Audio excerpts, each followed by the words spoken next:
this session. So just so that you are aware, this session is being recorded.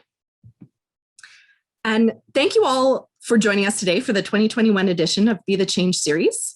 My name is Laura Wiebe, and I'm the Sustainability Specialist for the Manitoba Council for International Cooperation, and I'll be the host for today's discussion. Just a quick note that closed captioning is available. You'll be able to turn this on or off from your control panel.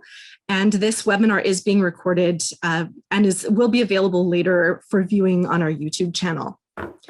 The Manitoba Council for International Cooperation is a coalition of Manitoba-based organizations involved in international development.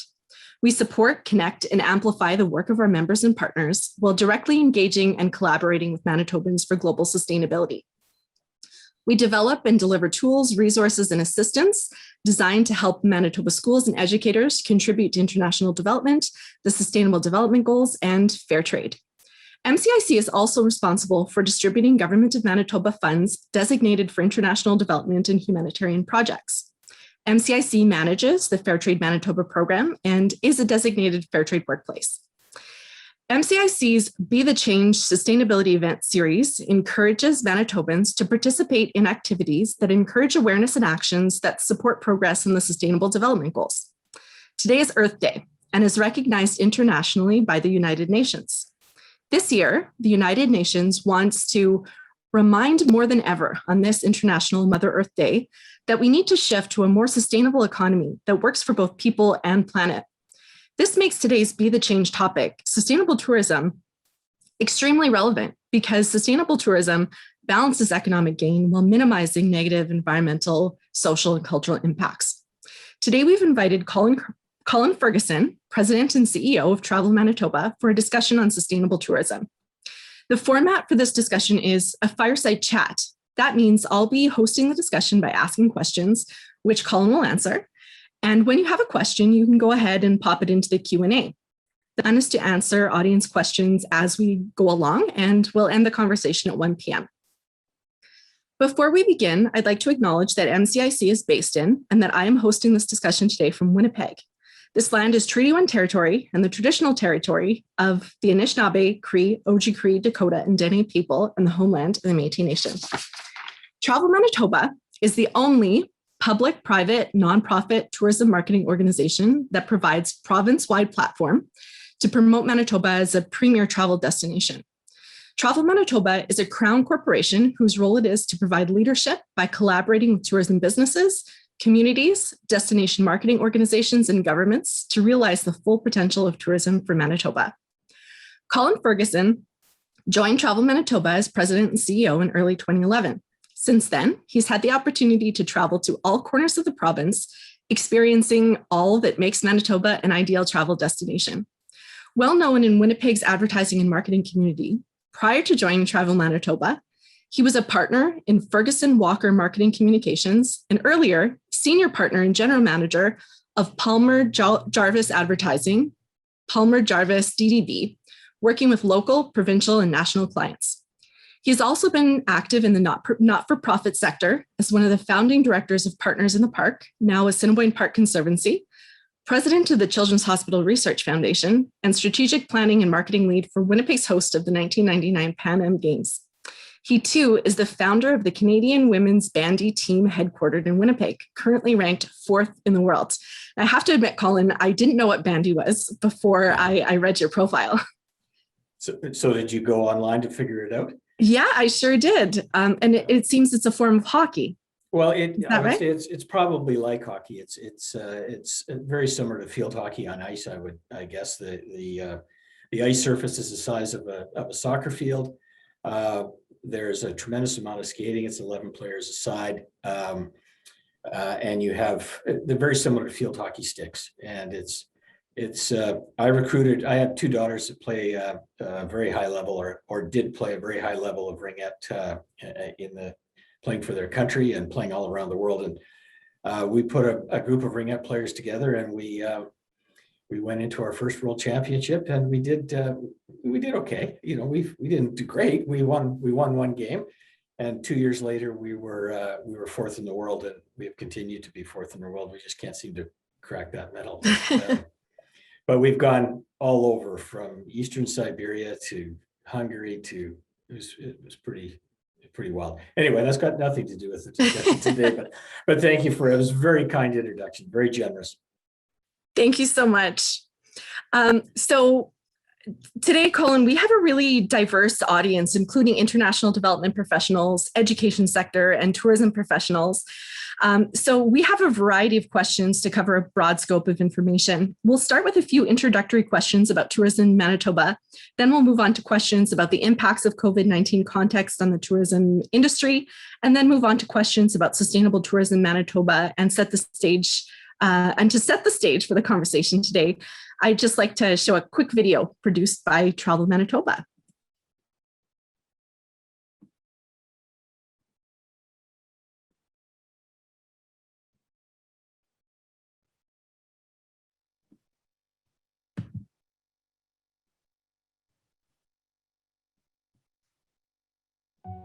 The world has changed. Challenges we once thought were temporary have changed our lives forever.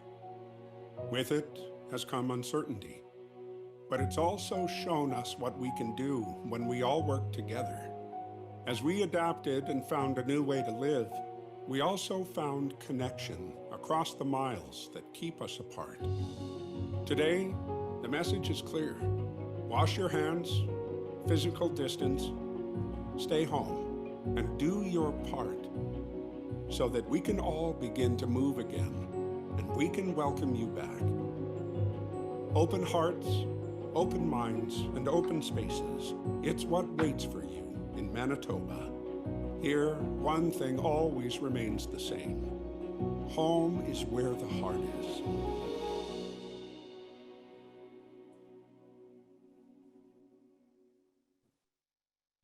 And that's a great introduction. So I'm going to stop sharing my screen here so we can get back to the conversation.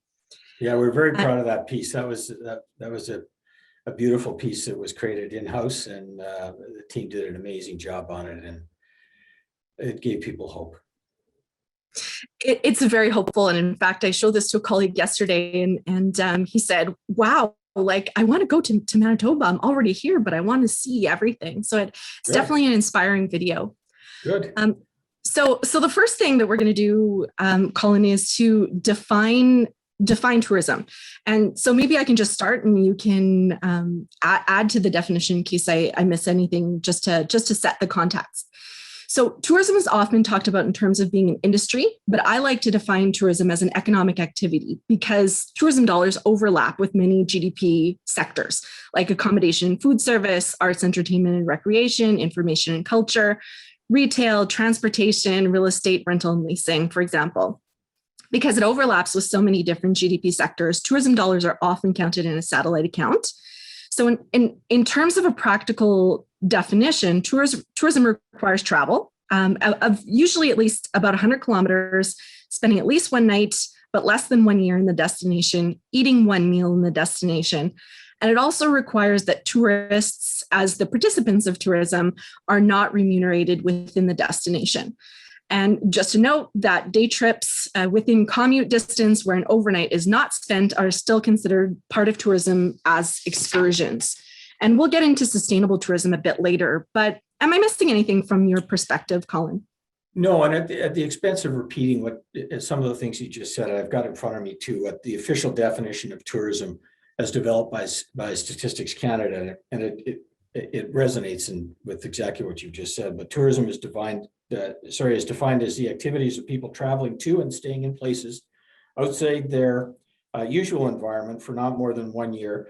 It includes travel for business. It includes travel for leisure purposes, personal reasons, which could be visiting friends and relatives, religious purposes. It could be for medical treatments and the like.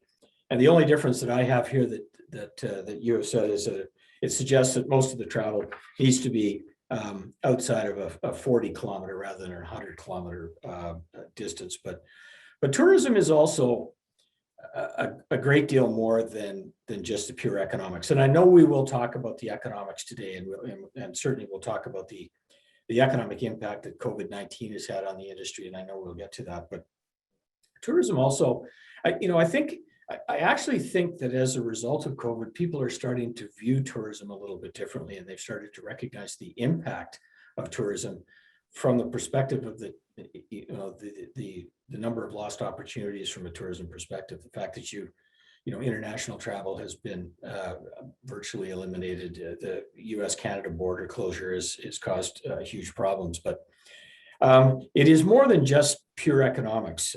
Tourism improves people's quality of lives in Manitoba. There are, numerous entertainment and recreation facilities that would not be able to remain open had there not been influx of tourists who are experiencing those kinds of opportunities. Major festivals and events, yes, they rely heavily on locals and the local population, but some of our signature events bring in people from different countries, and they bring in people from neighboring provinces, and traveling throughout the province, whether it's throughout the north and the south. I'm obviously talking pre-COVID here, and then the pure economics of the meetings and convention sector, business events, bringing large sporting events and those kinds of things to the city of Winnipeg, throughout the province of Manitoba, Brandon, and the likes. These are all, yes, they're all key economic drivers, but they're also very key to looking at tourism from purely an economic perspective. So it's we have and maybe the best thing to do is to actually get into some of the impacts right now in terms of what we're dealing with. So there is absolutely no question, and everybody on the call here knows today that virtually every industry has been somehow impacted by the pandemic. The tourism industry clearly was one of the first hit, and we started by seeing flights being grounded, international travel being restricted and canceled as early as February of last year. So the tourism industry was one of the very first to be hit. And regrettably, it's probably going to be one of the last to fully recover as well. And so when we look at, our recovery roadmap going forward, we were looking at it based on 3 different scenarios. We had a baseline scenario, we had a downside scenario, and then we had an upside scenario. And in the baseline scenario, which is probably the one that is most realistic from a Manitoba perspective, and keep in mind, these are national numbers that we're dealing with, and it's national surveys. Manitoba has actually performed and outperformed better than most, if not all, other provinces across the country for a number of reasons, which I'll get into. But it is not anticipated that we will return to 2019 levels until 2024. And there are some segments of the population, some segments of the industry that might even take longer. I'm hoping that's not the case, but urban hotels are going to take some time to so much of this is going to be dependent on a number of things. I just have a sign that just shows up that says my battery is running low, and that's not a good sign because I've never not been on battery. So I'm going to just holler for somebody. I've got a battery running low. At any rate, one of the part of the challenges that the industry is dealing with is that they're dealing with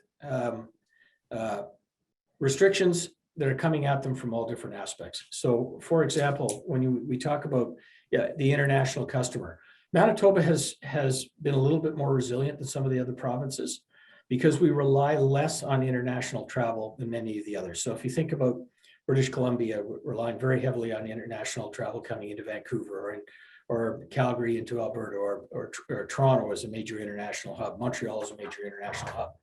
Now, what I don't want to do is I don't want to suggest to anybody that just because international travel is something that we're less reliant on, that somehow we're going to do that doesn't impact everybody, because that's not true.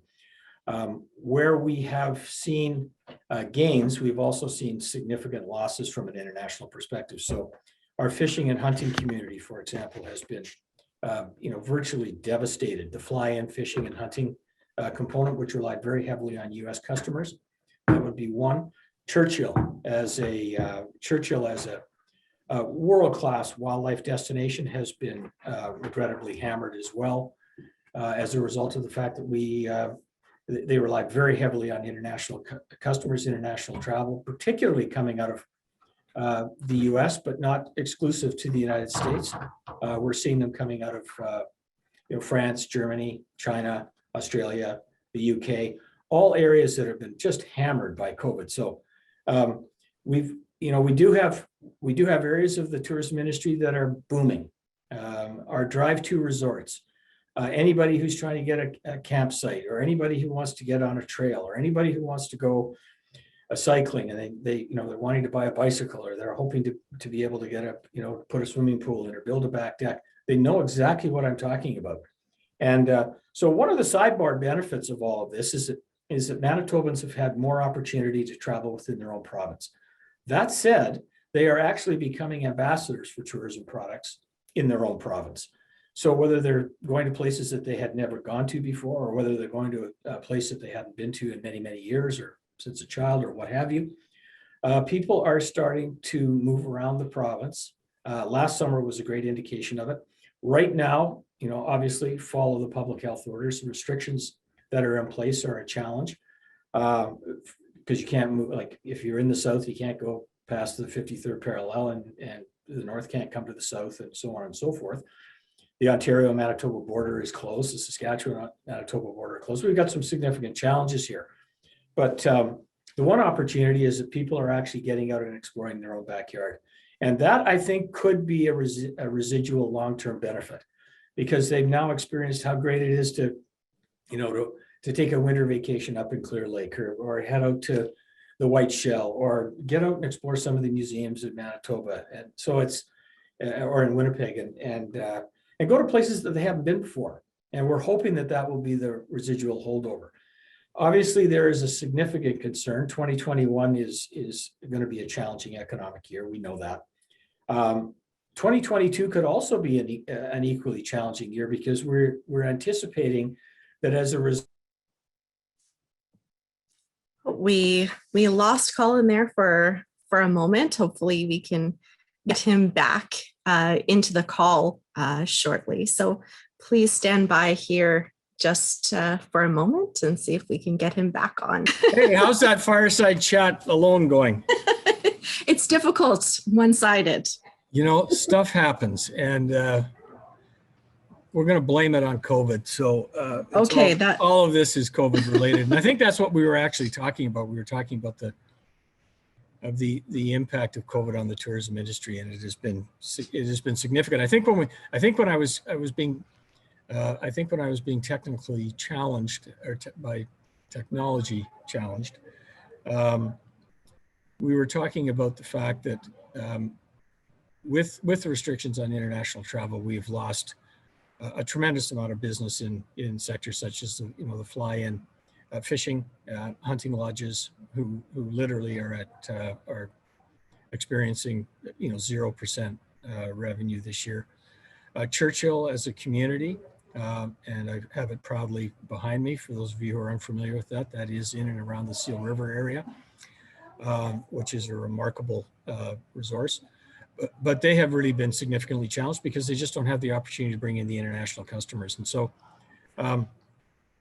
we are seeing, we don't know exactly where we are in terms of, and I know this is one of the questions that's coming is, what does 2020 look like? We don't have 2020 numbers.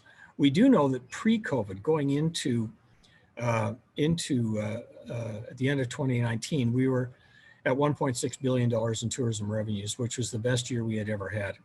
And as a result of sustainable funding that the province of Manitoba has provided us through Plan 95.5, where 95% of the tax-based revenues generated by the tourism industry remain with government, and 5% go to Travel Manitoba to market Manitoba to the world. As a result of that, we were experiencing, $100 million growth year over year, which was substantial, and people were obviously very excited about that. We were seeing great opportunities and great upside. So Plan 95.5 we know works, and it is a formula that others are looking at globally, as well as I know that there was even a time when Destination Canada themselves was looking at a similar kind of a formula. We have to make sure that the benefit, the upside is that there's no ceiling on Plan 95.5. So the better we do, the better everybody does. Industry does better. Travel Manitoba does better in terms of the amount of money that we have to market the province. And of course, the province does better through increased tax-based revenues. Part of the challenges are we also don't have a floor in Plan 95.5. So we've got to make sure that when we hit 2022's numbers, or sorry, 2020's numbers, which will be our 2023 budget, it's going to be a challenge because we're anticipating that we have probably lost somewhere in the neighborhood of about 50% of our tourism revenues from 2019 to 2020. Now and I think I touched on this just before I experienced a blackout there, but one of the upsides is the fact that Manitoba has been a little bit more resilient than maybe some of the other provinces. As I said earlier, we rely less on the international trade. That's not to diminish the impact that it's had on fly and fishing in Churchill and others. But one of the benefits is that Manitobans typically are a large percentage of our travel and of our visitors. And you can see on the pie chart that's on the screen right now that Manitobans are a significant part of our tourism economy. Those are Manitobans moving throughout the province. That is not out of the scope of what many of the provinces are experiencing. Most provinces experience most of their tourism revenue is coming from internally. But you can also see on the slide that the impact of that international dollar, while it may be a relatively small percentage in terms of visitation, it isn't in terms of return on investment spend. So it is going to take us a little while to get back. I think before I left for a moment, we're looking at probably recovering by 2024. Some sectors possibly 2025. There are so many factors, though, that go into us determining whether or not that is, in fact, going to be the pathway to success. Much of this is going to be how fast can we vaccinate people? How fast can we get people starting to move around? How do we overcome some of the challenges with consumer confidence and people being generally concerned about the ability to want to travel? There's a tremendous amount of pent-up demand. So I know what's going to happen is there's going to be an awful lot of people ready to travel as soon as they can, which means that a lot of people will be leaving the province. And what is the impact? What is the impact on that? People have spent 2 winters in Winnipeg and in Manitoba, and while our winters have been generally pretty mild, thank God, they want to get back to Mexico and they want to go to Europe. And I know that pent-up demand is there. Snowbirds are going to want to go. So consumer confidence is going to be considerable, as is resident sentiment. How quickly does the province of Manitoba or Canada or any other country in the world want people to start pouring in? So there's going to be some challenges going forward. So before we get into the sentiment or how comfortable people feel about the advertising of tourism within Manitoba, we do have a couple of questions coming through to the chat box. So I'm gonna see if we can get those answered before we continue on with the conversation and get into that a little bit deeper, because I know we have a lot of things to cover today and talk about. So I think I'm going to ask them in a specific order here. So the first student, the first person who asked a question here is a student and has said, I'm an environmental student at the U of M focusing in sustainable development with an interest in sustainable tourism. I'm wondering if you have any suggestions about how to get involved in the sustainable tourism industry. Well, Manitoba does very well in terms of sustainable tourism. We have a tremendous amount of products that you're witnessing one directly behind me on the screen. There are certainly a number of operators who operate on an ongoing basis who are very actively involved in ensuring sustainability. I'm situated right now at the Forks, and the Forks is one of the best examples of, from a sustainable tourism perspective. The fact that they are, they have a virtual zero carbon footprint, and they run the Zamboni out on the longest trail using the cooking fat from the restaurants and those kinds of things. So there's a lot of creative there. In regards to other operators who do a phenomenal job, you just have to look to Churchill, and anybody who's been there knows exactly what I'm talking about. But if you haven't been there, there are a tremendous number of practices that they put in place to ensure sustainability of the environment in which they operate, and sustainability in the product that people are paying to come and see. Great. Thank you for that. So there's two other questions here, and they relate to some of the questions that we had planned to talk about today. So I'm going to maybe tell you both of these questions so that you can choose the answer or choose the order that you'd prefer to answer them in. So the first one is what are some examples of sustainable tourism in Manitoba? And I think maybe that relates to some of the boulders, stones, and pebbles of Manitoba's tourism product. And maybe you could talk about that. Sure. And then the other question that we had that come through was, what can Manitoba do to attract more international tourists in a sustainable way post-pandemic? Okay, well, let's start with the first one, and you touched on something that is really near and dear to our heart, and how we actually got to where we are today, and that is the development of our Manitoba Canada's Heartbeats brand, and how we actually apply that. You referenced a terminology that we use called boulders, rocks, and pebbles, and it's a very simple concept, and it was designed to make everybody in the industry get a better sense of how we were going to market going forward, and what actually constituted a boulder, a rock, and a pebble. And I would be a bit remiss if I didn't tell you that one of our dear partners, which is Travel Alberta, may have been the first ones to stumble on boulders, rocks, and pebbles. And in a conversation with them leading up to the development of our brand, we asked them if we could also use that. They were happy to do so. I should mention, and I will explain a little bit about them, but first of all, no one place has hundreds of boulders. What we have is we have a number of signature opportunities that someone will travel from another country to experience. So, you could say, oh no, we've got all these wonderful things. Some of them are rocks, and some of them, quite frankly, are pebbles. So let's look at what our boulders in Manitoba would be. So when we first came, one of the things that I first did when I got to Travel Manitoba was really look around at the landscape and determine how is Travel Manitoba competing, and were we competing effectively from a branding perspective. I looked at Alberta, their Remember to Breathe campaign. I have always been one to congratulate Newfoundland on some of the work that they have done. They've done some incredible work, and I thought it was really important that Manitoba had to compete on that kind of a level. Even though we were the lowest funded province in the country, we needed to have an awe-inspiring brand. And from that awe-inspiring brand, then we needed to look at what was the inventory that we were going to use to attract international customers. What were we going to do to try to move Winnipeggers in and around Winnipeg? What were we going to try to do to get Manitobans to move throughout the province? So as I said earlier, we only have a handful of boulders, and they are polar bear viewing in Churchill is absolutely world-class.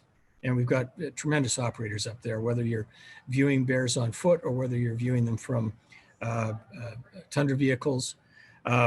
Beluga whales. If you have not been to Churchill, and I describe this to you, you're going to go, no, that can't possibly be. I have been whale watching in other places in the world. This is not like that. There are thousands of them. They are everywhere. You can see them from the shore. You can see them on a paddleboard. You can see them in a kayak and what have you. It's really a remarkable experience. And of course, Northern Lights also in Churchill, where you can experience Northern Lights about 300 days a year. Now, in 2019, Lonely Planet designated the northern region of Manitoba as one of the top 10 places in the world to visit, which is, that's pretty heady. That's a pretty heady accolade and phenomenal recognition. So those would be three boulders. Our world-class fishing product, whether it's soft water or hard water, ice fishing and open water fishing, Manitoba is absolute mecca when it comes to fishing. And a lot of people don't know that. They think of us as being, well, you're a prairie province. And now we have 100,000 lakes, and they're teeming with world-class species. Winnipeg is a cultural oasis. It is Manitoba's hub for culture, museum, the arts, festival, culinary. All of those things created makes Winnipeg a boulder. And that would, Winnipeg is a place that somebody would come from another country or from another part of the country of Canada to see. The Canadian Museum for Human Rights was also another one. And when I say that we've identified them as boulders, obviously there are going to be more to come. I would anticipate that the Winnipeg Art Gallery's new Inuit art collection, which is the largest Inuit art collection in the world, Komayuk is really spectacular. And I can see people coming from all over the globe for that. So those are the boulders, and we would market those very differently. So if you've been on pre-COVID, if you were on an airline, Air Canada specifically, you might see them on their seatback network. Or if you were flying in the US, whether it was on United Air or some other airlines, you're going to see features on Manitoba promoting those boulders. Now, at the other end of the spectrum, you have pebbles.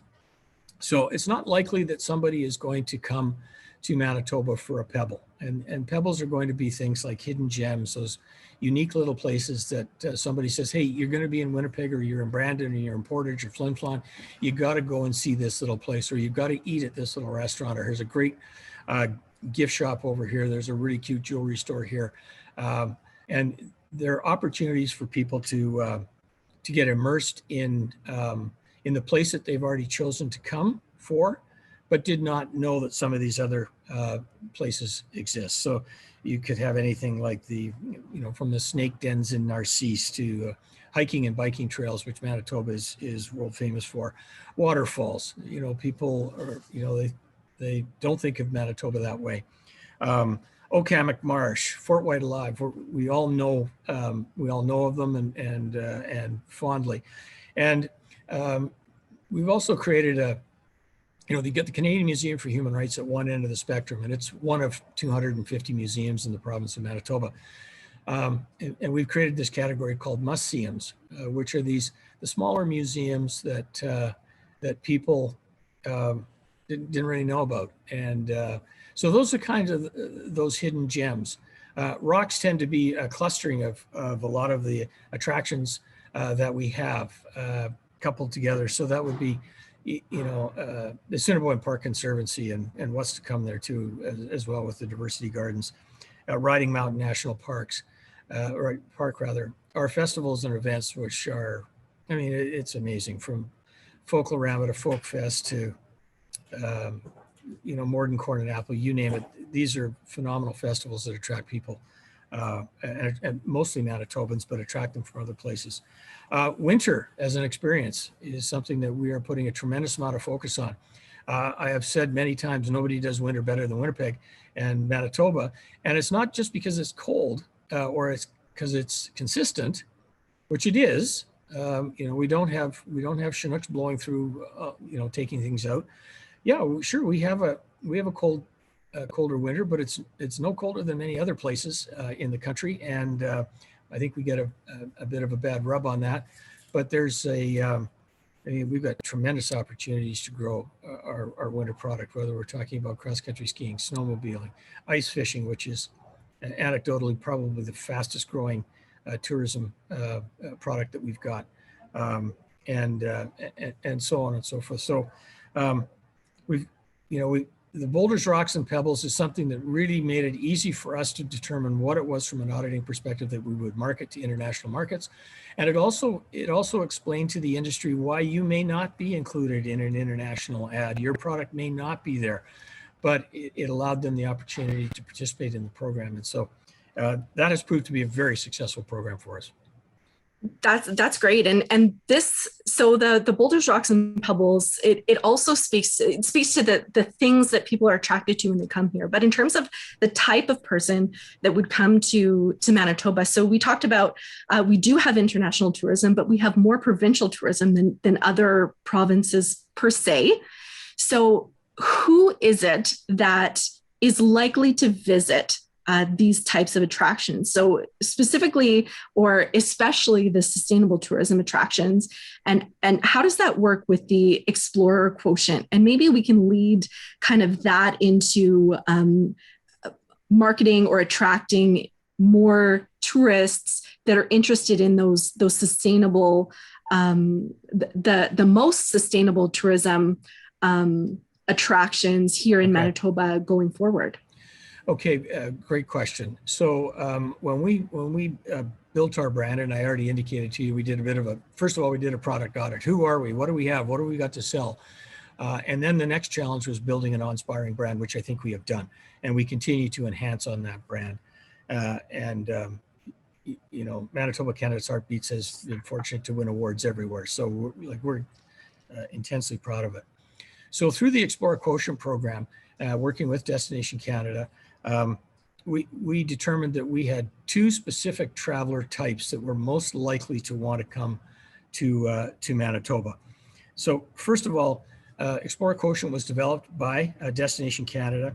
It's a psychographic market segmentation tool that associates an individual with their worldwide view and social values, and then links this to their travel habits and motivations. So what we did is once we did the audit, then we determined, okay, so the products that we have to offer, who are we going to actually attract, and who is this message going to appeal to?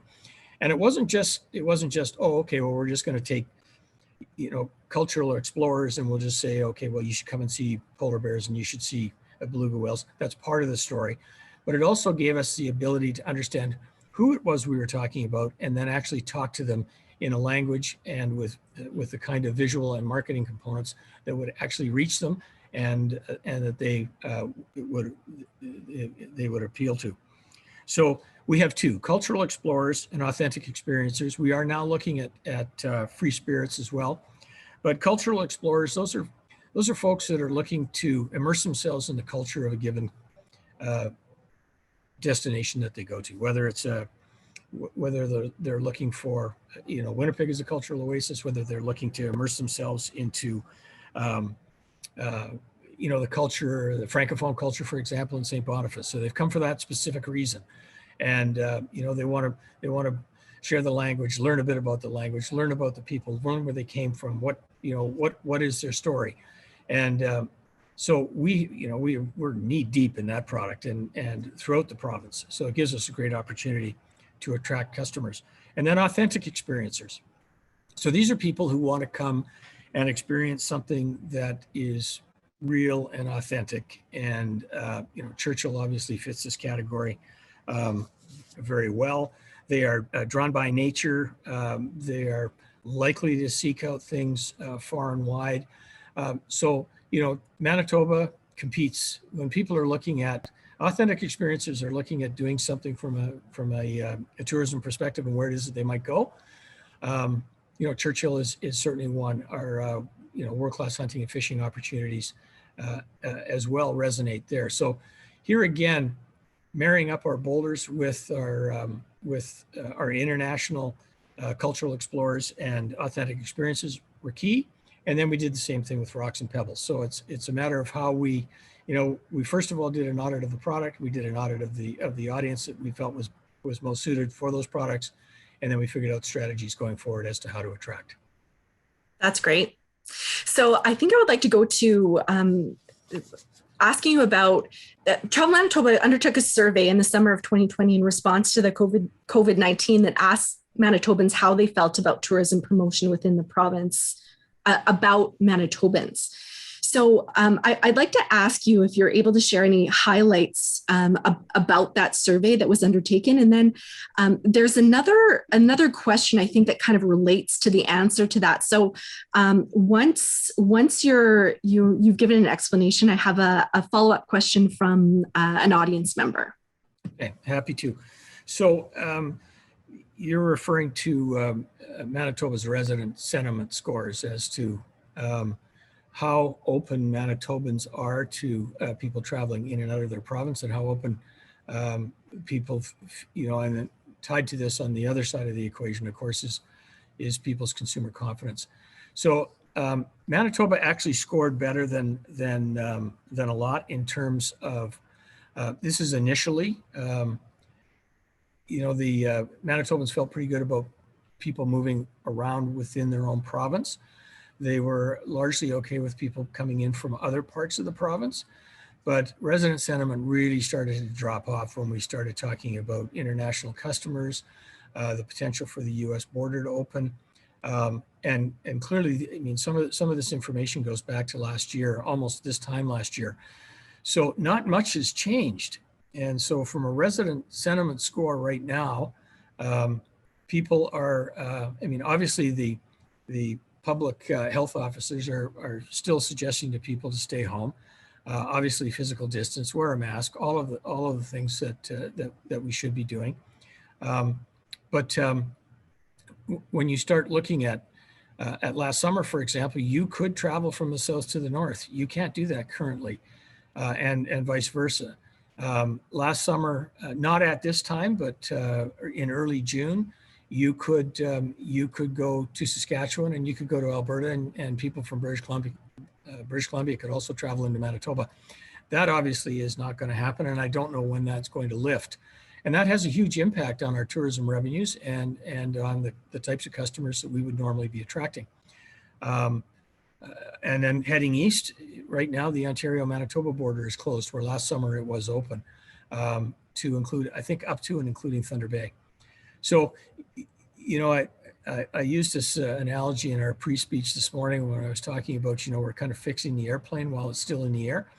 And it is really true. I didn't make that up. I heard that from someone else, but it really resonated with me because I thought it made a great deal of sense from the perspective that we don't actually know where it is that we're going to be going. So Travel Manitoba in and of itself is working on plans on an ongoing basis, some of which may not see the light of day, and hopefully most will. But here again, the key component is making sure that we get people vaccinated as fast as we can. And I'm not talking just about Manitobans, although, I know most of the people on the call here today are Manitobans. That will give us the consumer confidence to begin to move around the province again. And I think people are waiting for that. And, I had my vaccination just last week. That gives you maybe a bit of an indication of my age. But at the same time, it looks like things are starting to pick up and speed up. And the faster we can get people vaccinated, the faster people will start to move. Consumer confidence will start to grow, which is a key consideration in tourism going forward, whether you're talking about traveling within the province of Manitoba, Canada, or anywhere internationally. That's great. Just so that you know, in terms of timing, we have about 10 minutes left in the conversation. I do have a few more things to ask you about. So this specific question is from an audience member, and is talking about as we continue to see tourism, promoting sustainable tourism is important. So how can we promote more tourism in southern agro-Manitoba? Could sustainable farm bike tours work, for instance? Yeah, yes, I absolutely agree. And we are seeing a lot of innovative operators coming to the forefront, as well in our Indigenous tourism offerings. Obviously, Churchill, I've talked a little bit about that. They're very cognizant of the sustainability, both of the area in which they operate and certainly of the wildlife. Fishing and hunting, we are constantly monitoring that through conservation and other departments of government. It is critical that we make sure that is that we sustain the stocks and so on and so forth from a fishing perspective. And Manitoba has led in a lot of these areas with our catch and release programs, the Master Angler program, which is encouraging more and more people to put fish back for others to enjoy later, and those kinds of things. So, yes, to answer the question a little bit more specifically, a lot of people are coming forward with really innovative ideas, and a lot of them have very little damage on the environment and those kinds of things. So from a sustainable tourism perspective, there is considerable opportunity out there, and more of the tourism opportunities coming forward are doing that with an eye to it. I mentioned earlier in the call, like the Forks is a marvelous example of it. So when people come down to the Forks, they have a virtual zero footprint, and they've done an incredible job of delivering on that and maintaining that, and offering to do all kinds of things for other businesses in an effort to help them mitigate some of their challenges. Post pandemic, we're hearing things like flight shaming and these kinds of things. Those are not going to help the tourism industry moving forward. But I think once everybody has been properly vaccinated and the world is feeling a little bit safer, we're going to see a tremendous amount of movement very fast. And it's critical on Manitoba to make sure that we capture our fair share. Absolutely. And in that answer, you touched on actually one of the targets of the Sustainable Development Goals under life below water, which is one of the SDGs. And it talks about how it's very important to promote small scale fishing and to have protections in place for overfishing, to ensure overfishing kind of doesn't happen. And this is especially important when we have external people, maybe from outside of Manitoba, who are coming and purchasing fishing licenses in Manitoba to maintain that. And so one of the questions that I have for you is that sustainable tourism is specifically mentioned twice in the targets of the United Nations Sustainable Development Goals. So in target 8.9, it's to support beneficial and sustainable tourism, and target 12B is to develop and implement tools to monitor sustainable tourism. So does Travel Manitoba, as a Crown Corporation, do you have any specific mandates or strategies to incorporate work towards the SDG specific targets? Do you do any national reporting on this type of thing to manage those sustainability assets? Right now, we do not currently report on sustainable tourism at a national level. However, we do utilize several performance measurements within Manitoba that assess the socioeconomic sustainability from a tourism perspective. So such things like economic impact assessments that we do on a more frequent basis than maybe we had in the past. We've already talked about things like measuring resident sentiment for tourism in the province, pre, post, and during. Strategic plans that are focused on niche markets and economic development support us in identifying what economic growth and prosperity looks like as it relates to tourism. So we've done economic impact studies on snowmobiling and economic impacts on the fish and hunt community and the like.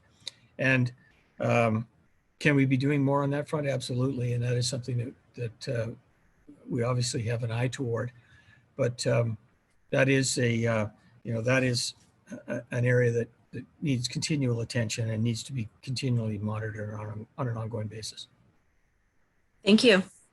So I think we have about 5 more minutes. So I think I have at least 2 more questions that I would like to ask you. And if we can get some more done, we can go from there. So the first one is an audience question. And this question is, if there's one change that Manitoba's tourism industry could make to be more sustainable, what would it be? Wow. What's your second question? Because I've got to think about that one. Sure. Yeah, no problem. So my second question is, for those who are considering travel within Manitoba, so as Manitobans, or eventually when the borders open to travelers outside of Manitoba, what advice could you give those people who value sustainable development and want to select sustainable tourism suppliers and products? So is there any keys or cues or specific product types or branding or anything else like that they can choose, or research that they could do to help them make better, more sustainable travel decisions? More informed decisions, yeah. And if you go on individual, first of all, if you go on individual websites and you can get a better sense of some of the sustainable programs that some of our operators put in place. Shining examples are a number of the operators up in the Churchill area, where this is really this is a key component of maintaining the product and attracting a customer who are looking for a lot of the same reasons.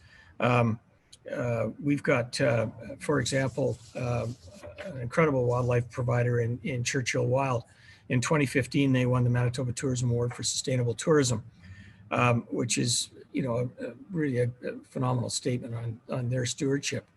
But when you go onto their website, you go onto Frontiers North's website, onto Lazy Bears and others, and I'm specifically relating here to the Churchill economy and the Churchill tourism sector, you will get a better sense of some of the things that they are doing to make sure that they are providing sustainable measures and ensuring that their products are going to be sustainable to the long term, which is one of the reasons why they do attract customers from all over the globe.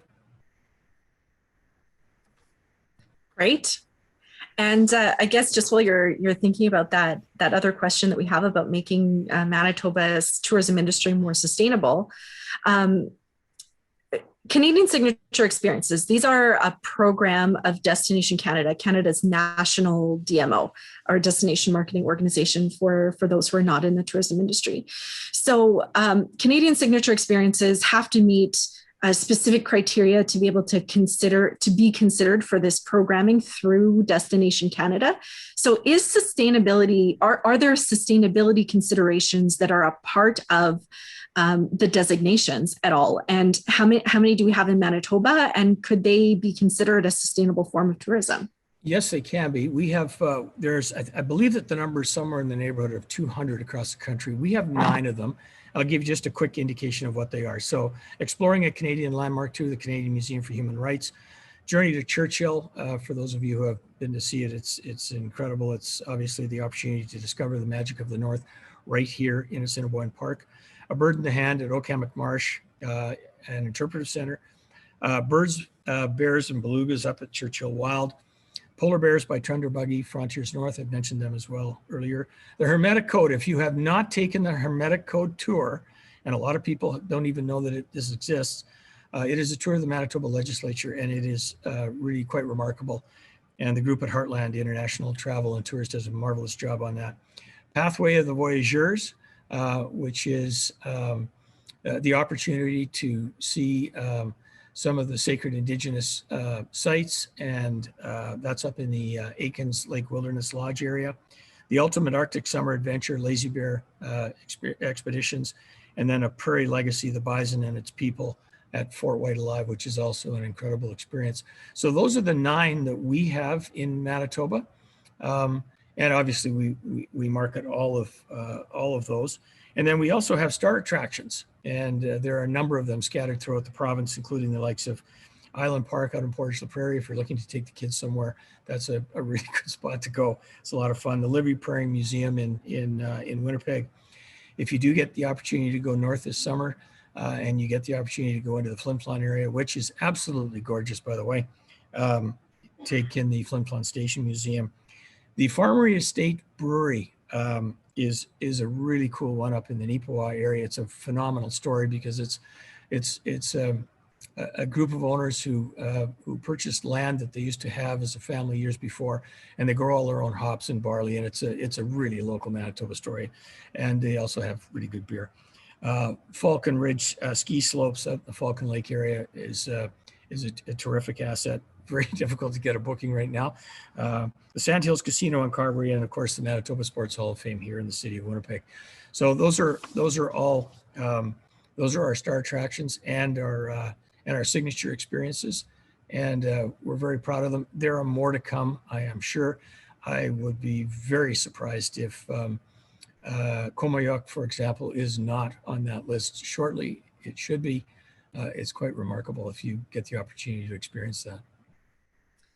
Thank you so much for that. So I guess we're at the end of our hour. Do you have any final thoughts today before we end the session? Well, I'm going to go back a number of years when we started developing the Manitoba Canada's Heartbeats brand, and we did some sort of basic research, and we determined that people had either no opinion of Manitoba as a tourism destination, or even worse yet, they had a low opinion, and that has changed. We have, I think, as a result of the types of operators that we have, the types of marketing that we've been able to do, the volume of partnership that we do with our partners, both at Tourism Winnipeg and in Brandon, Portage, and all of the other communities, all of our place brand communities, of which there are 10. The opportunity to create sort of Manitoba ambassadors who now start to realize and understand more some of the great opportunities we have in this province has led to the fact that we are seeing significant increases year over year. Once we can get past this, I truly am hoping that the silver lining is this, that Manitobans will have had the opportunity to experience their own backyard and recognize and understand how amazing it is, and it truly is. And so there'd be a great opportunity for people to continue to get out and explore this province, while at the same time we are aggressively bringing back international customers, aggressively bringing back other Canadian provinces to experience it, seeing our U.S. Neighbors flocking back into Canada and particularly into Manitoba to enjoy all that Manitoba has to offer. We have an incredible suite of products here, and it's been a privilege for me to work at Travel Manitoba. Before I came to Travel Manitoba, I had no idea of the breadth of the product that we have, and to both to offer and to market. And it's been a great learning experience for me as well. But I think the fact that we have changed people's opinion of Manitoba and changed the way Manitobans view themselves is probably one of the greatest positives. Thank you so much for joining us today, Colin. It was really great to have your insight on sustainable tourism in Manitoba. We really appreciate your time today, and thank you so much. Well, it's my pleasure. Other than that little hiccup in the middle there, but hey, it happens. Technology, it does. Thank you. You've been a great host. Thank you so much. It's been a great conversation. Bye, everyone. Take care. And if you're just signing off with us, thank you so much for joining us with MCIC today. If you haven't signed up for our MCIC newsletter, please go ahead to mcic.ca or click the link in the chat to be able to sign up for that now. Thank you so much and have a great day.